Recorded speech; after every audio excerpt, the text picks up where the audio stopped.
दोस्तों आज मैं एक्सप्लेन करने वाली हूँ 2023 में ही रिलीज हुई स्टैनिक हिस्पैनिक मूवी को, जिसमें 5 टेल्स को दिखाया गया है, जिन्हें 5 डिफरेंट एक्टर्स ने डायरेक्ट किया है। तो चलें बिना किसी देरी के बढ़ते हैं वीडियो की जानिब। मूवी की शुरुआत में पुलिस एक वेयर हाउस में एंटर होती है, जहाँ उन्हें ढेर सारी डेड बॉडीज दिखाई देती हैं और सामने एक शख्स के हाथ चेन से बंधे हुए थे और उसके हाथ में एक पिस्टल थी।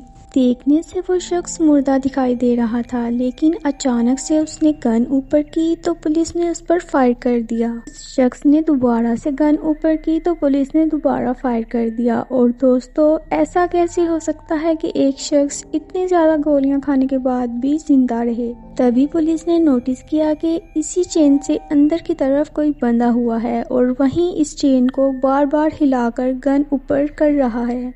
जब पुलिस अंदर गई तो शख्स ने क्लेवर से अपना हाथ काटकर खुद को फ्री करवाने की कोशिश की। पुलिस ने उसे पकड़ लिया और अपने साथ ले गई। और दोस्तों, यहीं से शुरू होता है चैप्टर नंबर 1, जिसका नाम है द ट्रैवलर। जिस आदमी को पकड़ा गया है वो पुलिस को अपना नाम द ट्रैवलर बता रहा है, यानी कि दुनिया घूमने वाला आदमी। डिटेक्टिव आर्डन और गिबन्स उस शख्स से पूछताछ कर रहे थे। वेयर हाउस के अंदर 27 डेड बॉडीज मिली हैं, जिनमें बच्चे भी शामिल थे और वो सब इलीगली यूएसए में आए थे। और पुलिस का शक ट्रैवलर की तरफ जा रहा है, क्योंकि वहां मौजूद सभी लोग मारे गए थे सिवाय ट्रैवलर के। जब उससे जवाब मांगा गया तो वो अलग अलग लैंग्वेजेस में बोलने लगा और उसने बताया कि वो काफी टाइम से यहाँ मौजूद है और कई सालों से वो इस दुनिया में घूम रहा है। और दोस्तों, ट्रैवलर की सारी बातें डिटेक्टिव्स को मजाक लग रही थी। खैर, वो शख्स बताता है कि आज रात उसकी बहन की शादी है, जिसकी वजह से वो यूएस आया। डिटेक्टिव्स इसे भी एक झूठ ही समझते हैं। इसके बाद ट्रैवलर बताता है कि उन्हें 2 नंबर बॉर्डर पास करवाया गया और उस वेयर हाउस में उन्हें रात भर छुपना था, जिसे वो डिटेक्टिव मान गए। लेकिन एक सवाल अभी भी बाकी था कि वो जिंदा कैसे बच गया, जिस पर वो शख्स बताता है क्योंकि वो मुझे मार ही नहीं पाए। अब डिटेक्टिव्स यहाँ पूछते हैं, क्या तुम डर रहे हो? जिस पर वो कहता है कि हाँ, मैं डर रहा हूँ, क्योंकि अगर उसे 1.5 घंटे के अंदर यहाँ से ना निकाला तो कुछ ऐसा होगा जिसके बारे में वो सोच भी नहीं सकते और सब के सब मारे जाएंगे। ये सुन वो कहते हैं कि हम तुम्हें कहीं भी नहीं जाने देंगे जब तक तुम सच नहीं बता देते। अब सच तो वो बता चुका था, लेकिन ये लोग मान नहीं रहे थे। यहाँ वो शख्स सारी दुनिया घूम चुका था और काफी कुछ देख चुका था, जिसके बारे में वो बताएगा और वही होंगे हमारे बाकी के चैप्टर्स। तो दोस्तों, दूसरा चैप्टर है पैम्बियन लॉवी, जिसका मतलब है मैंने भी देखा। ये कहानी गुस्तावो नाम के एक लड़के की है जो अपनी दादी के घर में अकेला रहता है और वो किसी पिज्जा बॉय को कोई रिचुअल करके दिखा रहा था। अपने फोन की टॉर्च से वो कुछ एक्शन परफॉर्म कर रहा था, जिसके बाद वो पिज्जा बॉय से पूछता है, क्या तुमने भी देखा? लेकिन पिज्जा बॉय को तो कुछ भी दिखाई नहीं दिया, इसलिए वो पिज्जा डिलीवर करके चला जाता है। दोस्तों, गुस्तावो काफी ज्यादा स्मार्ट है और रूबिक क्यूब सॉल्व करने में वो चैंपियन है, लेकिन फिलहाल उसका दिमाग ठीक से काम नहीं कर रहा और ये सब इसके रूबिक क्यूब्स को सॉल्व करने और पिज्जा खाने के तरीके से पता चल रहा है। अगले दिन वो अपनी बहन से बात करता है और उसकी बहन जैसे ही उसे जापान जाने के लिए फोर्स करती है, क्योंकि वहाँ रूबिक क्यूब्स को सॉल्व करने की चैंपियनशिप होगी। पहले तो गुस्तावो भी मान जाता है, लेकिन अब वो रेडी नहीं था, क्योंकि इस वक्त उसका दिमाग ठीक से नहीं सोच पा रहा था और इसका सबूत वो जैसी को भी दे देता है। जैसी के मुताबिक गुस्तावो की परेशानी ये घर है, लेकिन जब तक ये घर बिक नहीं जाता गुस्तावो ये घर नहीं छोड़ने वाला। गुस्तावो ने आज रात एक पॉडकास्ट करने वाले को घर बुलवाया है और उसका टैलेंट देखकर वो इसे अपने शो पर लॉन्च करेगा। और दोस्तों, ये रूबिक क्यूब्स वाला टैलेंट नहीं बल्कि टॉर्च वाले टैलेंट की बात कर रहा है। खैर, रात को वही शख्स घर पर आता है। उस टाइम वो कुछ रिकॉर्ड कर रहा था, लेकिन गुस्तावो उसका कैमरा बंद करवा देता है और कहता है इसमें कुछ भी रिकॉर्ड नहीं होगा, क्योंकि वो खुद इसे ट्राई कर चुका है। और साथ ही साथ वो ये भी बताता है कि ये रिचुअल घर के इसी स्पेसिफिक कोने में किया जा सकता है। गुस्तावो वो रिचुअल परफॉर्म करता है तो वो शख्स घबरा जाता है और शायद वो कुछ ऐसा देखता है जिसे देख वो काफी ज्यादा परेशान हो गया था और फिर वहां से चला जाता है। उसके जाने के बाद गुस्तावो कल वाले पिज्जा को वापस गर्म करता है और इसकी शेप भी एक रूबिक क्यूब्स की तरह लग रही थी। यहाँ तक कि घर की विंडोज भी रूबिक क्यूब्स की तरह ही थी। पिज्जा खाने के दौरान गुस्तावो को एक अजीब सी स्मेल महसूस होती है। अचानक गुस्तावो की नजर टेबल के नीचे पड़ती है जहां उसे काफी भयानक किस्म की जिंदा लाश दिखाई देती है, जिसे देख गुस्तावो डर जाता है और नीचे गिरते ही उसके हाथ की 2 उंगलियां बुरी तरह टूट जाती हैं। उंगलियां टूटकर मुड़ गई थी। वो कैसे भी करके उंगलियों को सीधा करता है और एक क्लीवर लेकर लाश को मारने जाता है, लेकिन तब तक वो बेजान हो चुकी थी। गुस्तावो उसे कवर करता है और फिर अपनी बहन को सब कुछ बताता है और कुछ पिक्चर्स भी सेंड करता है। तभी उसके घर वो शख्स दोबारा आता है और कहता है उसे उसकी माँ दिखाई दी थी, इसीलिए वो परेशान हो गया और हॉस्पिटल चला गया, जहाँ जाकर उसे पता चला उसकी माँ मर चुकी है और मरने के बाद वो इसे यहाँ दिखाई दी। वो इसे कुछ कहना चाहती थी, इसलिए गुस्तावो दोबारा से वो रिचुअल परफॉर्म करे, लेकिन गुस्तावो बताता है कि उसकी दोनों उंगलियां टूट चुकी हैं, इसलिए वो रिचुअल ठीक से परफॉर्म नहीं कर पाएगा। जिसे सुन वो शख्स कहता है कि मुर्दों की दुनिया का पोर्टल खुल गया है और इसी के थ्रू मुझे अपनी माँ दिखाई दी और अपनी माँ को देखकर वो पोर्टल के पास चला गया, जिसकी वजह से पोर्टल खुला रह गया और वो लाश भी उसी में से बाहर आई थी। और दोस्तों, कोई तो है जो नहीं चाहता कि गुस्तावो उस पोर्टल को बंद करे, तभी उसकी दोनों उंगलियां तोड़वा दी गई। और गुस्तावो ने ये रिचुअल कहीं से सीखा नहीं, बल्कि ये पैटर्न शुरू से उसके दिमाग में था और ये वही पैटर्न है जिससे वो रूबिक क्यूब्स को सॉल्व करता था। अब वो दोनों उस लाश के पास जाते हैं, तभी वो शख्स उसे देखते ही उसे गले लग जाता है, क्योंकि उस लाश में उसे अपनी माँ दिखाई दे रही थी। अब गुस्तावो दोबारा से वो रिचुअल परफॉर्म करता है और रिचुअल कंप्लीट होते ही वो लाश उस शख्स को अपने साथ ले गई थी। गुस्तावो घर से बाहर आता है, तभी उसे उसकी बहन का फोन आता है जो उससे कहती है कि तुमने क्या मजाक किया और ये फोटो किसकी है, जिस पर वो कहता है कि ये डैड हैं जिन्हें ट्रेन ने कुचल दिया था। जैसी उससे कहती है ये डैड नहीं बल्कि तुम हो और तुम्हारे सर पर खून लगा है। तभी गुस्तावो घर के अंदर खुद को देखता है और अंदर वाला गुस्तावो रिचुअल परफॉर्म करता है, जिससे असल गुस्तावो डर जाता है और चीखने लगता है। इसके बाद दोबारा से वो सीन दिखाया जाता है जिसमें गुस्तावो उस पिज्जा बॉय को रिचुअल करके दिखाता है और उससे पूछता है तुमने देखा, जिसके जवाब में पिज्जा बॉय हाँ में सर हिलाता है। और इसी के साथ ये चैप्टर एंड हो जाता है। ये स्टोरी सुनने के बाद दोनों डिटेक्टिव्स बाहर जाते हैं, जहाँ पर एक ऑफिसर बताता है कि ट्रैवलर को पहले भी कई दफा पकड़ा जा चुका है और जो फोटोज उनके पास मौजूद हैं उनमें वो बिल्कुल एक जैसा दिखाई दे रहा है, यानी कि उसकी एज बिल्कुल सेम है। और सबसे अजीब बात ये कि वो 1997 में ही मर गया था। अब वो दोनों डिटेक्टिव्स उससे जाकर पूछते हैं तो वो बताता है कि उसके जिंदा बचने की एक ही वजह है और वो ये कि वो मर ही नहीं सकता। ट्रैवलर सबूत के तौर पर अपना वो हाथ दिखाता है जिसे वो क्लीवर से काट रहा था, जिसे देख डिटेक्टिव्स भी काफी ज्यादा हैरान हो जाते हैं क्योंकि उसका हाथ बिल्कुल ठीक था। ट्रैवलर कहता है अगर उन्हें यकीन नहीं तो वो गोली मारकर देख ले। वो उन्हें बताता है कि वो एसेटिक एम्पायर से है और 542 सालों से जिंदा है, जिस पर डिटेक्टिव्स कहते हैं जो इमोर्टल होता है वो भी किसी न किसी गलती की वजह से मारा जाता है। और दोस्तों, यहाँ बात हो रही है वैम्पायर्स की और यहीं से शुरू होता है चैप्टर नंबर 3, जिसका नाम है एल वैम्पीरो, जिसका मतलब है द वैम्पायर। ये कहानी एक वैम्पायर की है जो हेलोवीन की रात अपना शिकार कर रहा था। तभी एक लड़की को दिखाया जाता है जो किसी तरह अपनी जान बचाकर भाग रही थी, लेकिन वैम्पायर ने उसे पोजेस कर लिया था। तभी एक आदमी जो अपने टॉक को घुमाने लाया था ये सब देख लेता है, लेकिन चूंकि आज हेलोवीन की रात थी तो वो इसे एक ड्रामा समझकर आगे बढ़ जाता है। उसके जाते ही वो वैम्पायर उस लड़की को मार देता है। तभी वैम्पायर को उसकी वाइफ मैरीबेल का फोन आता है जो काफी ज्यादा यंग दिखाई दे रही थी और वो वैम्पायर सदियों पुराना था।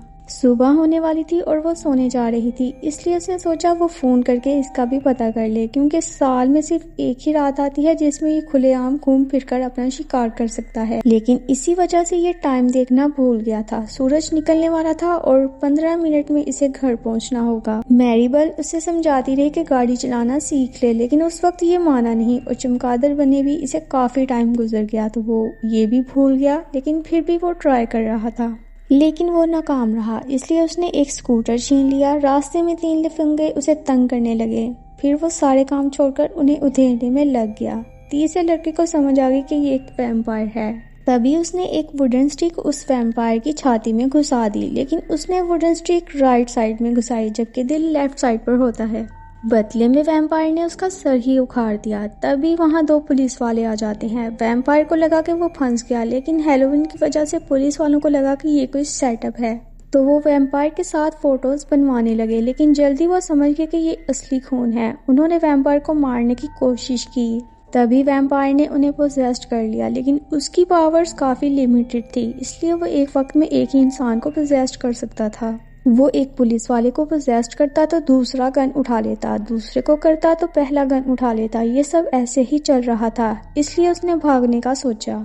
आखिर में वो एक घर में जाकर छुप जाता है, लेकिन फिर उसे पता चलता है कि ये घर नहीं बल्कि एक चर्च है। वैम्पायर जलने लगता है और वो जलते जलते बाहर आता है। किसी भी तरह करके उसने आग बुझाई। अब सूरज भी बस निकलने ही वाला था। अब वो मैरिबल को फोन करके बताता है कि वो नहीं बचने वाला और उसे उसकी बातें मान लेनी चाहिए थी। वो किसी भी वक्त मर सकता था। तभी वहाँ मैरिबल अपनी गाड़ी लेकर आ जाती है, लेकिन रास्ते में जाम था तो वो दोनों भागने लगते हैं। लेकिन अब कोई फायदा नहीं था क्योंकि सूरज निकल चुका था। कोई रास्ता ना पाकर वो दोनों एक गार्बेज बॉक्स में छुप जाते हैं, लेकिन सूरज की किरणें अंदर भी आ रही थी। दोनों समझ गए कि यही उनका एंड है। वो दोनों एक दूसरे का हाथ पकड़ते हैं और फिर ये दोनों चल जाते हैं। सीन शिफ्ट होता है। एक आदमी कूड़ा फेंकने आता है, तभी उसे गार्बेज बॉक्स में 2 जले हुए कंगाल मिलते हैं। और दोस्तों, ये वही आदमी है जो रात को अपनी डॉग को घुमा रहा था। इसके साथ ही ये चैप्टर यहीं एंड हो जाता है। ट्रैवलर के पास से काफी सारा सामान मिलता है, जिसमें एक कटी हुई फिंगर और एक शीशी में खून भी है, और उसके मुताबिक वो दोनों उसके गुड लक चार्म हैं और खून सबसे खास है। और इससे शुरू होता है चैप्टर नंबर 4, जिसका नाम है नहवालिस, जिसका मतलब है गार्डियन एनिमल स्पिरिट। ये कहानी रमोन नाम के एक आदमी की है जो किसी को लाद कर अपने घोड़े को ले जा रहा था। तभी उसे पीछे से किसी जानवर के गुर्राने की आवाज सुनाई देती है। रमोन उसे मारने के लिए हथियार उठाता है, लेकिन उसे कोई भी दिखाई नहीं देता। वो घर पहुंचता है और लाश को बैक रूम में डाल देता है, लेकिन ये सब करते हुए बाहर से उसे कोई देख रहा था। वो अपने हाथ साफ करने के बाद शूट गन लेकर बैठ जाता है क्योंकि उसे पता है कोई तो आने वाला है। तभी उसे एक फोन आता है और ये फोन था CIA एजेंट का। और दोस्तों, तभी हमें पता चलता है कि रोमान के दोनों बच्चे और बीवी मर चुके थे और वो एक पॉलिटिकल लीडर की वजह से मरे थे जो काफी ज्यादा इलीगल एक्टिविटीज में इन्वॉल्व था। CIA उस लीडर को मारना चाहती है और रोमान उनका साथ दे रहा है। रोमान ने अपना काम कर दिया। डील के मुताबिक CIA उसे कल दिन में इसे इस कंट्री से निकालेगी, लेकिन तब तक रोमान को खुद की सेफ्टी रखना होगी। तभी एक आदमी उसके घर के बाहर आ गया। रोमान उसे मारने जाता है, तभी एक और आदमी पीछे से आ जाता है और जानवरों की तरह गुर्राने लगता है। रोमान डर कर बाहर आता है और तीनों भाई उसे दबोचकर अपनी माँ के पास ले जाते हैं, जो दिखने में काफी भयानक नजर आ रही थी। ये चारों रोमान का सैक्रिफाइस करते हैं और इनकी माँ रोमान का गला काटती है। और रोमान जैसे ही मरा उसे कुछ होने लगा। वो औरत अपने गाल चीरती है। इसके बाद उसका चेहरा जानवर की तरह दिखाई देने लगा। उसने अपने गले में लटकी शीशी को खोला और सारा खून पी लिया, और यही शीशी ट्रैवलर के पास थी। रोमान मर गया और इसके मरने की वजह हमें पता चली जब ये चारों उसके घर पहुंचे। दरअसल रोमान कोई रिचुअल परफॉर्म कर रहा था जिसमें ये इनकी फैमिली को सैक्रिफाइस कर रहा था, और वो इनके फैमिली मेंबर्स को मारकर दीवार के पीछे छुपा रहा था। और दोस्तों, ये फैमिली नेचर की फोर्स है और रोमान इवल था। और इसी के साथ ये चैप्टर यहीं एंड होता है। अब ट्रैवलर के पास से एक सीक्रेट बुलेट भी मिलती है जो किसी भी एंटिटी को मार सकती है, लेकिन इसके लिए जो गन थी वो 80 साल पहले ट्रैवलर ने घुमा दी थी। अब ट्रैवलर कहता है कि उसे जाने दें क्योंकि उसके पीछे सेंट डेथ पड़ा है। और इसकी स्टोरी ये है कि ट्रैवलर की बीवी और बच्चे को सैक्रिफाइस किया जा रहा था, तो इसने सेंट डेथ से एक डील की। इसने अपनी बीवी और बच्चे की जान के बदले अपनी जान ऑफर की, लेकिन जब इसकी बारी आई तो ये भाग गया और तब से ये भाग रहा है। और दोस्तों, यहीं से शुरू होता है चैप्टर नंबर 5, जिसका फिलहाल कोई नाम नहीं, लेकिन इसका नाम द हैमर ऑफ ज़ैंज़िबार है। दोस्तों ये कहानी मैल्कम की है, जिसे उसकी एक्स गर्लफ्रेंड एमी एक रेस्टोरेंट में मिलने के लिए बुलाती है। मैल्कम की हालत कुछ ठीक नहीं। एमी ने बाकी दोस्तों को भी बुलवाया था, लेकिन कोई भी नहीं आया क्योंकि बाकी सब मर चुके थे। दरअसल ये सारे दोस्त हवीना में गए थे, जहाँ ये एक सीक्रेट सेरेमनी में शामिल हुए थे और उस सेरेमनी के बारे में इन्हें कुछ भी याद नहीं।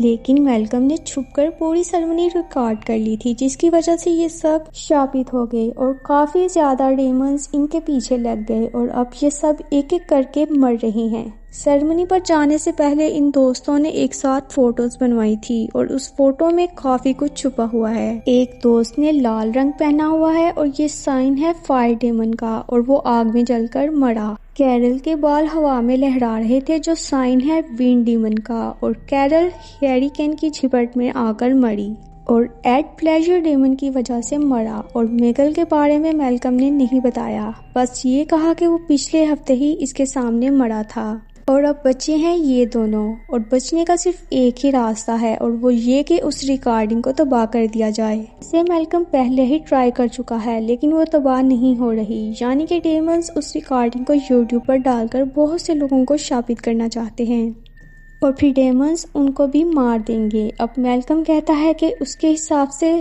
सबसे पहले वो खुद मरेगा, क्योंकि एमी तो पहले ही मर चुकी है और सामने जो एमी का रूप लेकर बैठा हुआ है वो डीमंस का राजा किंग ज़ॉम्बी है। ये बात सुनकर एमी हंसने लगती है, लेकिन मैल्कम को यकीन था। और दोस्तों वो एमी नहीं बल्कि डीमन है, जिससे मैल्कम को मारने के लिए यहाँ बुलवाया था। और उसका प्रूफ ये था कि ये रेस्टोरेंट सालों पहले बंद हो चुका था, लेकिन डीमन को लगा कि मैल्कम ये बात नहीं जानता। मैल्कम सब जानता था और अपनी पूरी तैयारी के साथ यहाँ आया था।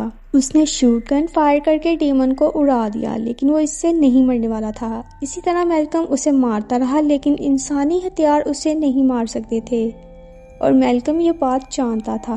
अब किंग ज़ॉम्बी अपने असल रूप में आ जाता है और मैल्कम उस डीमन का हथियार लेकर आया, यानी कि द हैमर ऑफ ज़ंजीबार, और मुंह पर पड़ते ही किंग ज़ॉम्बी गिर जाता है। और ये हथियार मैल्कम को कैसे मिला, ये सब जानने के लिए स्टोरी को एक हफ्ते पीछे दिखाया जाता है, जब ये मिगल के साथ एक स्टोर पर जाता है, जहाँ के ओनर को इसने अपनी परेशानी बताई तो उसने इन्हें एक हथियार दिखाया। ये हथियार उस ओनर को कैसे मिला, इसकी स्टोरी भी बताई। दरअसल ये ओनर ज़ंजीबार गया था, जहाँ उसने एक डेमन को समन किया और उस डेमन ने कई सारी रातें उसके साथ गुजारी, लेकिन आखिर में वो डेमन लेट आने लगा क्योंकि वो बाकी गांव वालों के साथ भी रातें गुजारने लगा था।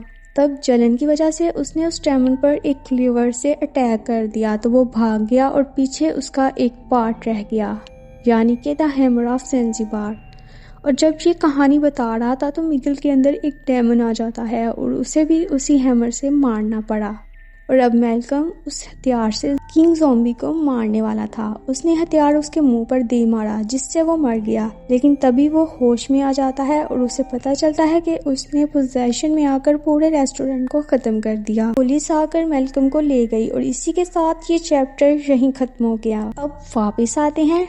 ट्रैवलर का 1.5 घंटा पूरा हो गया था और अब सेंट डैड भी वहां पहुंच चुका था और यहीं से शुरू होता है फाइनल चैप्टर, जिसका नाम है सैन ला मोरेते, जिसका मतलब है सेंट डेथ। वो अंदर आया और आते ही उसने एक ऑफिसर को पोजेस्ड किया और इसके थ्रू उसने सबको मार दिया। वो पुलिस स्टेशन को खाली करते हुए आगे बढ़ा। ट्रैवलर ने जो बोला वो सच साबित हो गया। डिटेक्टिव्स ने वो गन जिससे सेंट डेथ को मारा जा सकता था लाकर ट्रैवलर को दी।